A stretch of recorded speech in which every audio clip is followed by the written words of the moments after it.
kami ngayon ng lupa na maraming naglagay kami ng mga uod dito, yung for vermicomposting. Ayan po yung mga uod po. Yan. So napaka-healthy ng lupa na to. So gagamitin namin tong lupa na to para sa itatransplant namin na tawag ito na philodendron, Prince of Orange. So i-mix namin siya sa organic soil, sa garden soil, para mas maging stable at saka mas okay yung lupa na pagtatransplant namin ng tanim. Ayun guys, ang dami nila sa likod ko ng aming bahay. Dito lang namin sila tinapos, ang dami-dami na nila. So ayan, naglalagay pa kami ng maraming basura para yun yung magsisilbing kakainin nila. Ayan. So ito, pipiliin ko muna yung lupa dito na sisiguraduhin ko na wala siyang uod pag imimix ko siya dito sa garden soil. So ayan.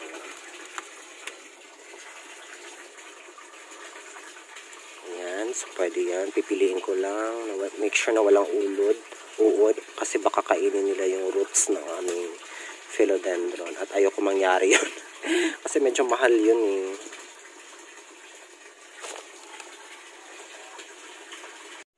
So, ayan guys. Ito na yung vermisol na nakuha namin. So, imimix namin siya sa organic soil. Ito yung organic na soil.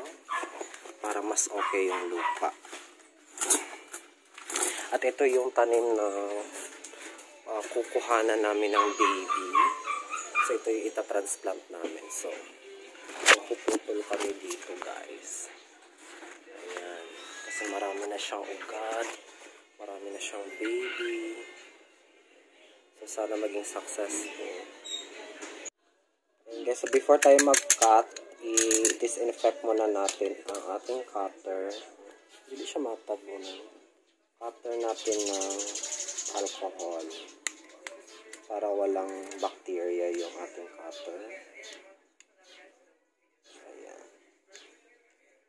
Tapos i-dry lang natin siya para mamatay na yung mga bacteria. Ayan. Yes, so puputol na kami ng aming unang baby. Ayan. Oh my God. So, natanggal na namin yung unang baby. So, ito po siya. Kat ang dahon niyo, lapsan. Okay lang na. So, ayan. Nakakuha na kami ng unang baby. So, yun. Itatransplant na namin siya. Ayan, so naputulan na namin. Actually, guys, pwede naman kayo maglagay ng turmeric dito para lang madaling mag-heal yung naputulan. Pero sa amin kasi at saka sa friend namin, it's not necessary na kasi depende rin naman yun sa lupa. At saka stable naman yung pinutol namin. So, it should be okay. So, we're planning again to cut one more para mas marami. Kasi, ayun, sayang din yan. Ayan. At ayan na nga guys, na-transfer na namin yung unang baby. Yan. Ang ganda, napaka-healthy ng mga dahon niya. So, hinaluan namin siya ng lupa na tawag dito, na may halo na vermisoil at saka garden soil. So, hopefully, mabuhay siya ng bungang-bungang. So, yan. Na po yung napagputulan namin. So guys, balak namin na kumuha ulit na isa pang baby kasi marami pa siyang ugat. Sayang din naman. So yun. So ito puputulin namin siya dito. Pero hindi ako puputulin yung mama ko kasi medyo manginig yung kamay ko.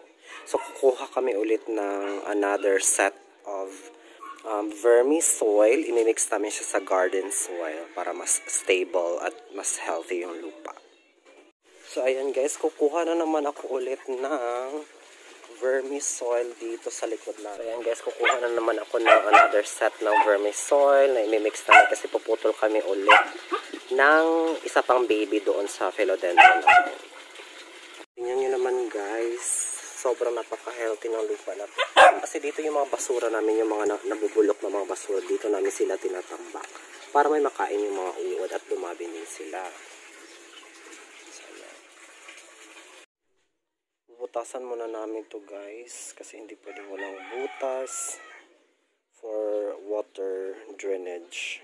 So, ayan guys, magpuputol na naman kami ulit. So this time, ano siya, yung pangalawang baby kasi may 4 siya na ugat. So, ayan.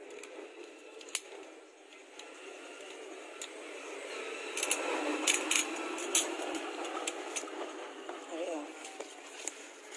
Ay, nakuya ugat.